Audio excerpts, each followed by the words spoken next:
representing the Mata Amritanandamayi Mat. Professor Bhavani Rao is an eminent researcher and development practitioner who has been associated with the organization for over more than 20 years. She has been instrumental in developing innovative solutions in the field of vocational skills, education, and women empowerment. In 2009, she set up Amachi Labs, a computer human interaction lab under the auspices of Amrita University, through which Professor Rao has heralded the movement to train women from marginalized units of society to achieve self-sustainable livelihood. We now welcome Mr. Shekhar Kapoor and Ms. Bhavani Rao for this event. We would invite Professor Bhavani Rao to come up on the stage and give us an insight of the humanitarian activities conducted by the Mata Amritanandamayi.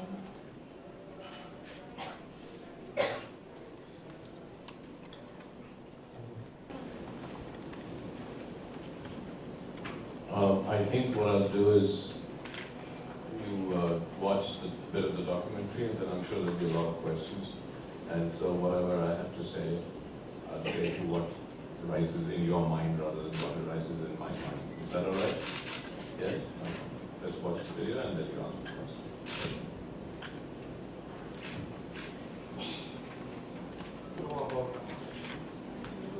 Well, if you live in India, you will talk about my actually my first interaction came through Bhavani ji. I have an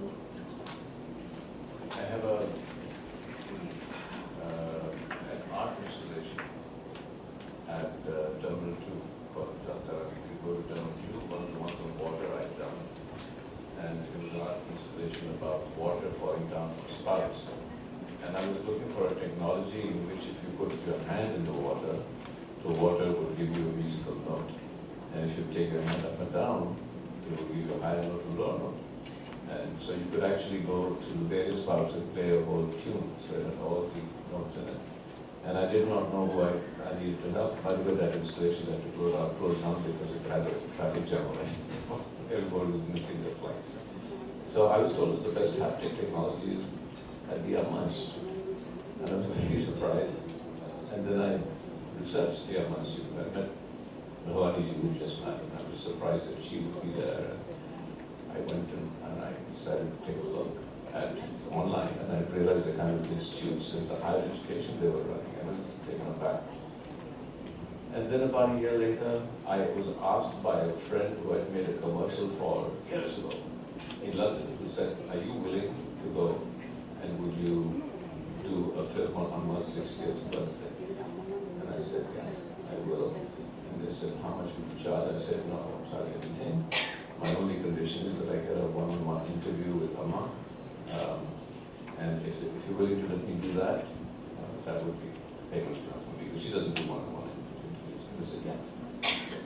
So that's the interview you're watching, and I went there to film the birthday celebrations. I realized that all the world's news channels were there. I had nowhere to put my camera.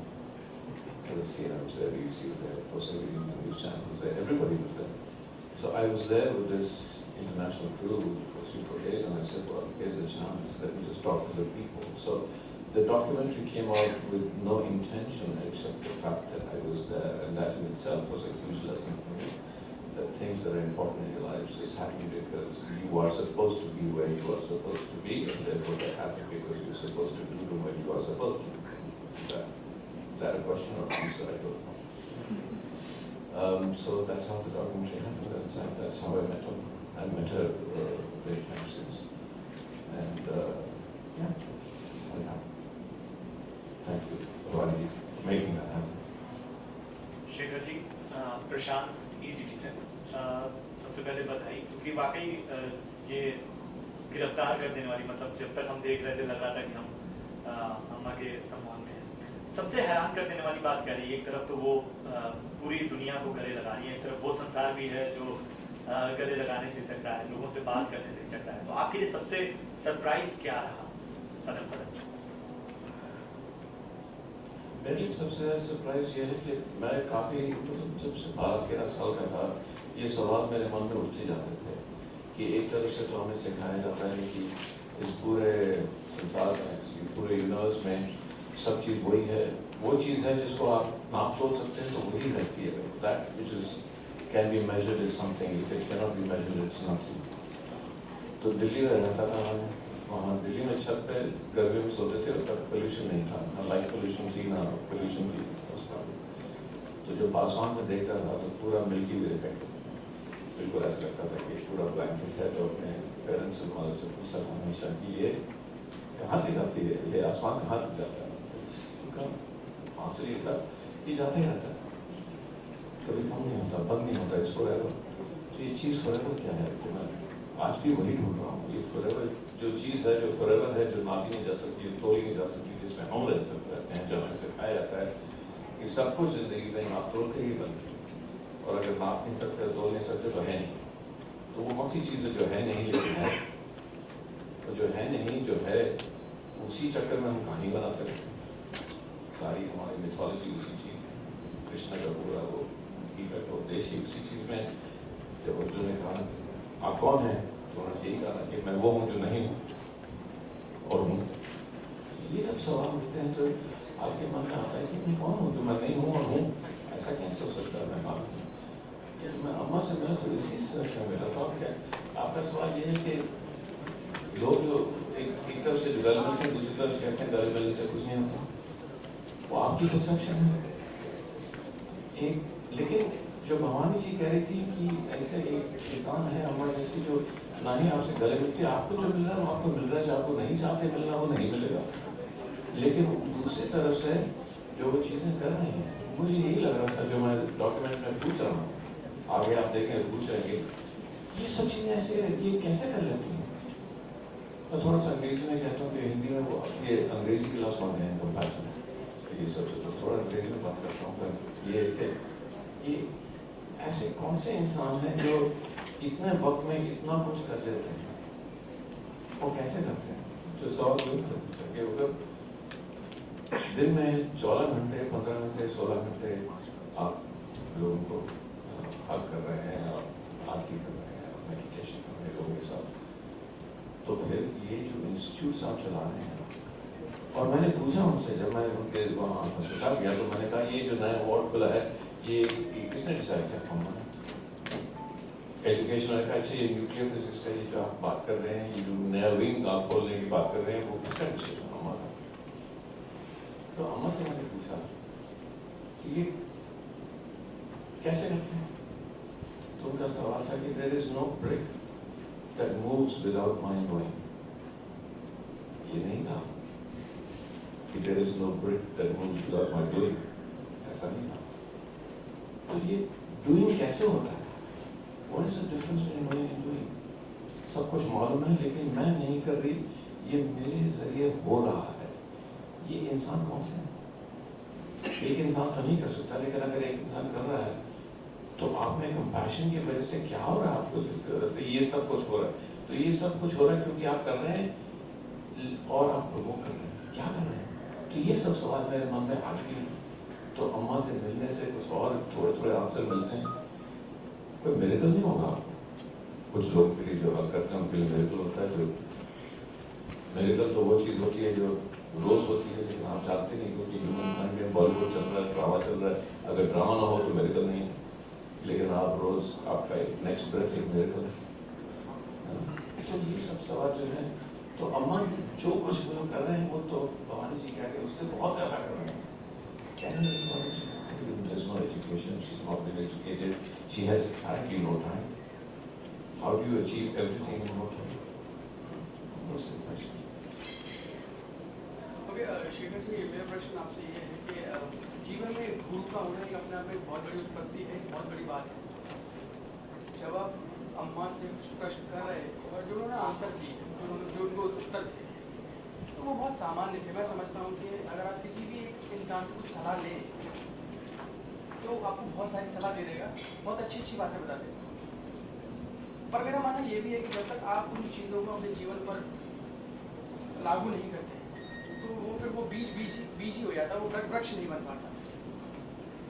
आपने अब अम्मा की बातों को समझा, आपने उनसे वार्तालाप किया, आप उनके समक्ष बैठे, तो आप ऐसे ह्यूमन बीइंग कितने बदले, बजाय इसके कि आप उनकी वो वाली बात बड़ी अच्छी लगी वो चीज़ बड़ी अच्छी कह रही थी कि उनसे करवाया जा रहा है। मेरा मानना ये है कि हम सब में वो ऊर्जा है, जैसे कि अम्मा बता रही थी कि एक ही ऊर्जा होती है, उसको हम रूपांतरित करते हैं विभिन्न प्रकार की दिशाओं में। तो जब आप अम्मा से मिले तो कितने आप संतुष्ट हुए और आपके जीवन में क्या क्रांति घटी, कितने आप शांत हुए, कितने आप मौन रहते हैं, या जीवन को आप किस अलग दृष्टिकोण से देखते हैं आप, या फिर सिर्फ ये पड़ाव इतना ही रह जाएगा कि वाह अम्मा जैसे लोग भी यहाँ पे हैं। ये तो हमारा मन हमें एक बहाना दे रहा है कि चलो से लेट इट बी, अरे बहुत अच्छी बात है, ऐसे ह्यूमन बीइंग्स भी होते हैं। तो मेरा प्रश्न ये है कि आप कितने रूपांतरित हुए, बजाय इसके कि वो बहुत अच्छी है। आपके जीवन में क्या घटना घटी, क्या क्रांति घटी, इसका उत्तर चाहता हूँ। हर व्यक्ति का सवाल अपना सवाल होता है। आप जो सवाल मुझसे पूछ रहे हैं हम खुद से भी पूछ रहे हैं, सही है? आप ये पूछ रहे हैं कि अगर मैं वहाँ जाकर मिलूँ तो मेरे जीवन में क्या होगा जिससे मुझे ऐसा लगे कि मेरा जीवन बदल जाएगा। तो आप मुझसे पूछ रहे हैं आप ऐसे तो आपका क्या होगा? सबका अलग अलग तजुर्बा होता है। मेरा तजुर्बा यह है कि जीवन कदम कदम से बदलता है।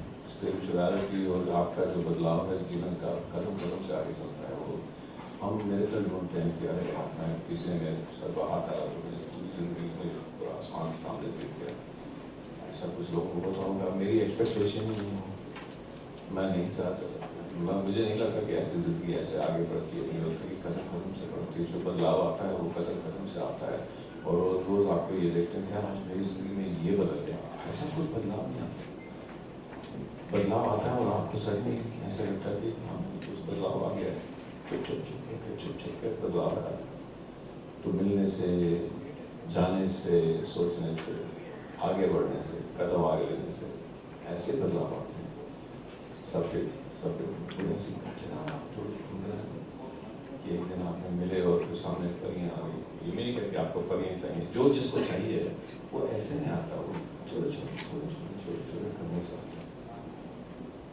जीवन में सर एक तथ्य ये भी है कि एक बचपन होता है किसी भी मनुष्य का, फिर किशोरावस्था आती है, जवान होता है, फिर वो वृद्धावस्था की ओर अग्रसर होता है।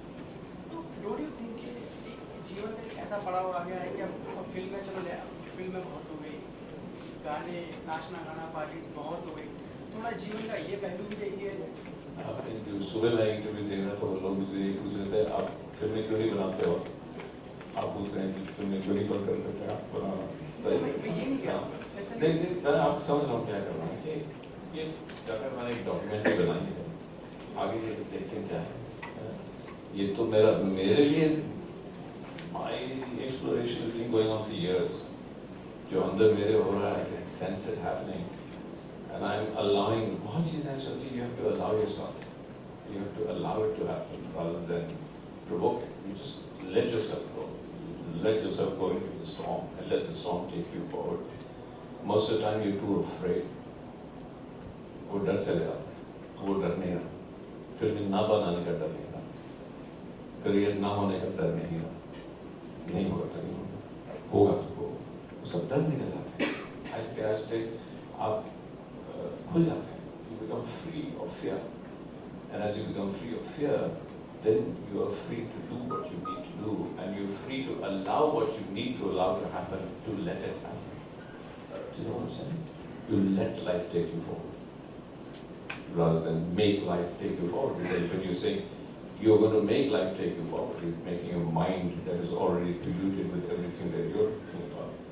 Then you have to let your mind out of the way. Let it go. Forget your mind. Then that's the biggest issue. How do you get rid of your mind? ये चीज़ आपने बताई और ये आप इंटरव्यू के दौरान भी हमने देखा कि बहुत अच्छा वार्तालाप चल रहा था प्रश्नों और उत्तरों पर। लेकिन मैं साफ ये छोटा सा उत्तर ये चाहता हूँ कि अभी जो जीवन का जो अगला पड़ाव है आपका, जो आपका अगला पड़ाव है, उसकी वजह से आप अग्रसर हो रहे हैं अध्यात्म की ओर, या फिर आपको ये लगता है कि एक लेडी है जो 14-15 घंटे एक ही जगह बैठती है, इतने सारे लोगों को हक करती है, ये तो मैंने कहीं नहीं देखा। तो आप इस चीज़ से प्रभावित हुए? मैं प्रभावित इस चीज़ से हुआ कि ये लेडी जो 14-15 घंटे के लिए बैठ जाती है, वो क्या क्या कर रही है लोगों की, कितना कुछ करती है, इतना कैसे हो, कैसे करते लोग ऐसा, इसी से प्रभावित हुए। 14-15 घंटे एक जगह बैठ कर हट करने से प्रभावित नहीं हो, वो तो मेरी पर्सनल एक्सपीरियंस है। लेकिन बाहर जो एक्सपीरियंस है मुझे दिखाई दे रहा है, ये सब ये पूरा ऑर्गेनाइजेशन ऑर्गेनाइजेशन ये कैसे हो गया, कैसे किया? और ये ऑर्गेनाइजेशन उन्होंने खुद के लिए नहीं किया, लोगों के लिए किया। और इतने लोग प्रभावित हो रहे हैं उनसे, ये क्यों हो रहे हैं, कैसे हो रहे हैं? ये जो अमेरिका से साइंटिस्ट आ रहे हैं, सब अपने लेबोरेटरी छोड़ के यहाँ आकर क्यों बैठे हैं? भवानी जी अमेरिका में थी, वहाँ से यहाँ आ गए, क्यों आ गए? क्योंकि लोगों के लिए कुछ कर रही हैं, पैसा नहीं लग रहा, ऐसा नहीं कुछ करियर आगे बढ़ रहा, क्यों कर रहे हैं, क्या मिलता है? ये सब मेरे इन्वेस्टिगेशन हो रहा है, और ये हो रहा है, और मैं देख रहा हूँ ये हो रहा है। सर, डायरेक्टर्स की लिस्ट में आप एक आइकन रहे हैं, अगर ये काम आप भी करें, आप एक जगह बैठ जाएं और एडवर्टाइजमेंट दे जाए कि ऐसे ऐसे आप अपने जो चाहने वाले हैं वो आपसे मिले, आप उनको हक करें सर, तो इतना सब बहुत एक सामान्य सी बात हो जाएगी कि सर ये तो आप कैसे डिफरेंशिएट करेंगे कि ये एक्स्ट्रा ऑर्डिनरी हो गया है? एक्स्ट्राऑर्डिनरी जो ढूंढ रहे हैं हम, वो सब जिंदगी एक्स्ट्राऑर्डिनरी नहीं होती। जो आप कह रहे हैं कि ये बहुत, अब आप क्या एक्स्ट्राऑर्डिनरी चीज करेंगे? I am not looking to do anything extraordinary at all. I am just trying very hard to be ordinary. To be ordinary in itself is what we achievement. To be compassionate, to be ordinary, to be loving, to be passionate about what you do is a very big achievement. You don't have to be a conqueror. You don't have to become Amma. Just being yourself and being compassionate, honest with yourself, and being a good human being is an extraordinary achievement. That life does not have to be extraordinary beyond that. And if you can achieve that, if I can achieve a certain understanding of who I am, that to me is extraordinary. मैं कौन हूँ? मैं यहाँ कैसे हूँ? मैं इस संसार में, इस यूनिवर्स में वो जो सवाल जो 12 साल का उठा था, उसका मैं जवाब दे दूँ तो मैं, मेरे लिए वो चीज़ बहुत एक्स्ट्राऑर्डिनरी है। फिल्मों से ज़्यादा एक्स्ट्राऑर्डिनरी है। सब चीज़ों से ज़्यादा एक्स्ट्राऑर्डिनरी वो एक सवाल का जवाब मुझे मिल जाए तो मैं एक्स्ट्राऑर्डिनरी मानूंगा। और कोई सवाल? ठीक है। Regarding as your director in direction and you have prepared something also, and you have got so many experience with human life, what is the differences between Mother Teresa and Amrita Mindful? What is the life of the both of the lady as a given the sacrifices, the life, their own life, both others? What is your opinion about it? What do you I never met Mother Teresa. I just actually just passed by her once, and I saw her, but I've never met her. I think ultimately in life we're all great compassionate human beings, and one doesn't have to be better than the other. now you can go to your हमारी ये हमारी judgment है अपने आप की. I judge myself, therefore I judge other people. अब Mother Teresa और अम्मा में से who's better? That is my judgment upon myself, not upon them. No, not better. Regarding what is your experience, whether you have seen or not, what I is feel. your experience about that particular? What you should get any when you meet or when you say, Yeah. what is your feeling at that time? To be And honest, also who is better, who is best? everyone I went watch, over that like, see, everybody went best. I think when I watch Amma, I have tears in my eyes because of her compassion and what she's done. When I read about what Mother Teresa had done, I had tears in my eyes. I was filled with a sense of joy and compassion because of their presence. I'm filled with a sense of joy and compassion because of Amma's presence. So, I'm being told I have to. Is there one more question, and then I'll take it, and then we have to stop. Shiv sir, there's one more question. Yeah. कि मेरा मानना ये है कि जहाँ तक मैंने आकलन कर पाया है इस वीडियो को देखने के बाद कि कहीं ना कहीं आपकी ऊर्जा ही आपको कहीं जोड़ रही है, आप जो आपकी आत्मा है आपको ही ढूंढ रही है। अम्मा एक माध्यम हो गई है। बिल्कुल। एक चीज़ कहते हैं कि सुखी होने के लिए बहुत कम चीज़ों की जरूरत होती है, लेकिन दुखी होने के लिए बहुत सारी चीज़ें चाहिए होती हैं। सही है। What's your take on that? आप क्या कहते हैं कि आप भी अपने आप को ढूंढ पा रहे हैं? I'm only going to Amma because I'm in search of myself. Once I find myself, and then maybe I can become a more compassionate human being. I suspect that in search of yourself, if you drop your mind and you drop your ego, you'll find compassion and love. That's my suspicion, and that's why I'm looking to see how I could do it for myself. I am in search of, maybe myself is in search of me. You're right. मैं आपको ढूंढ रहा हूँ, मैं अपनी आत्मा को ढूंढ रहा हूँ, आत्मा मुझे ढूंढ रही है। वो मेल जोल हो जाए तो बहुत खुश हूँ, वो काफी हो गया। Okay, I have to go. Thank you very much for coming. Thank you.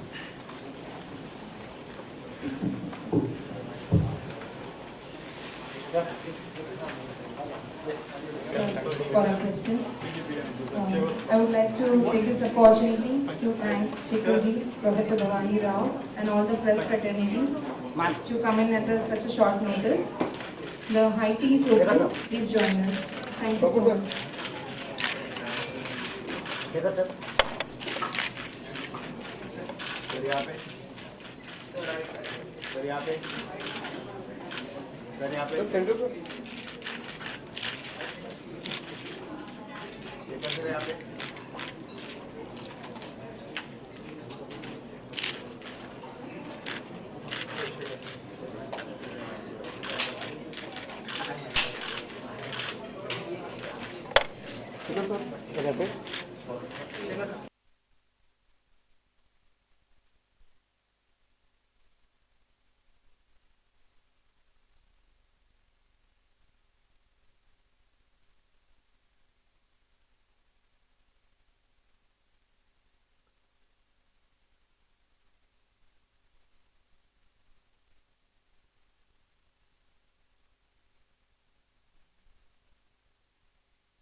Shekhar sir, हमने वीडियो देखा और आपकी स्पीच भी सुनी है, जिस बेबाकी से अपने प्रश्नों को उत्तर दिए, लेकिन एक प्रश्न दिल में ये भी उठता है कि इस चीज़ की, इस अध्यात्म की ओर जब आप बढ़ रहे थे, तो इसकी पहली घटना आपके जीवन में कब आपको याद आती है? बचपन में कुछ ऐसा हुआ हो या आपको लगा कभी कि मैं इस चीज़ में भी इंटरेस्टेड हूँ? अगर आपके परिवार से, आपके माता पिता कोई ऐसे हमारी कैसे ये होता है, हम लोग घटना ढूंढते हैं, लेकिन ज़िंदगी में हर चीज़ जो होती है वो एक ही तरफ आपको फिर जगा देती है। आप सो जाते हैं, फिर कोई चीज़ हो जाती है, छोटी सी चीज़ होती है जो आप एक छोटा सा प्रश्न भी पूछें तो उसका भी उत्तर देने के लिए आपको जागना पड़ता है थोड़ा। सोते सोते तो उत्तर असली सही सच उत्तर तो नहीं मिलेगा।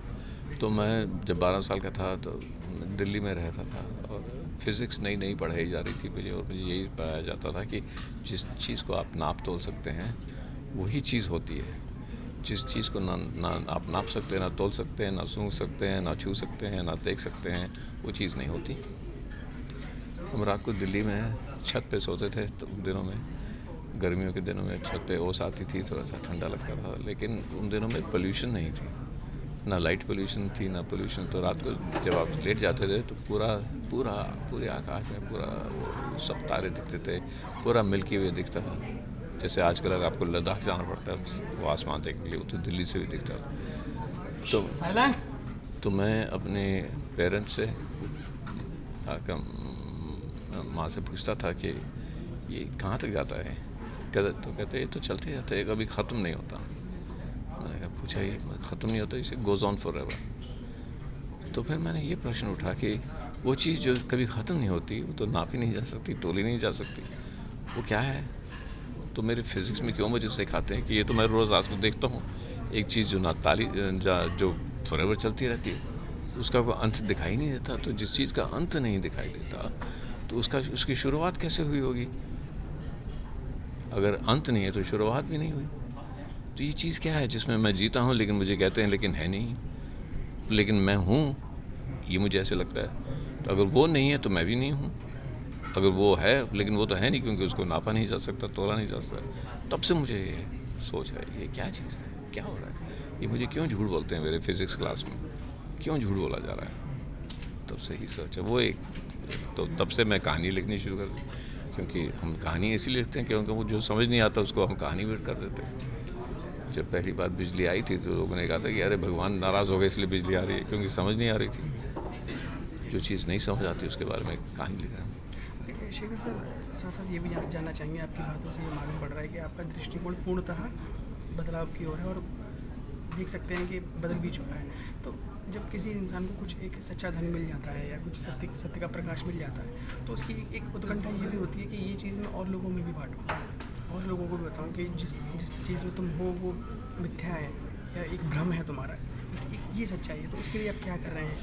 ये मैं जो आपको कह रहा हूँ, मैं ये नहीं कह रहा कि मिथ्या है या भ्रम है, मैं कह रहा हूँ वो आपको ढूंढना है। मिथ्या है या भ्रम है वो तो फिर सिन हो गया। फिर तो वही बात है कि मैं आपको कह रहा हूँ आप गलत है। मैं थोड़ी कह रहा हूँ आप गलत है। मैं कह रहा हूँ मैं तो अपने खुद को ढूंढ रहा हूँ, और मैं जो खुद को ढूंढ रहा हूँ वो मैं आपको प्रेजेंट कर रहा हूँ। और मुझे जो लगता है, जो मैंने सीखा है वो मैं आपको बता रहा हूँ, लेकिन वो मेरी सोच है। मैं ये नहीं कह रहा कि मेरी सोच आपकी होनी चाहिए और आप मिथ्या भ्रम में बैठे हैं, नहीं।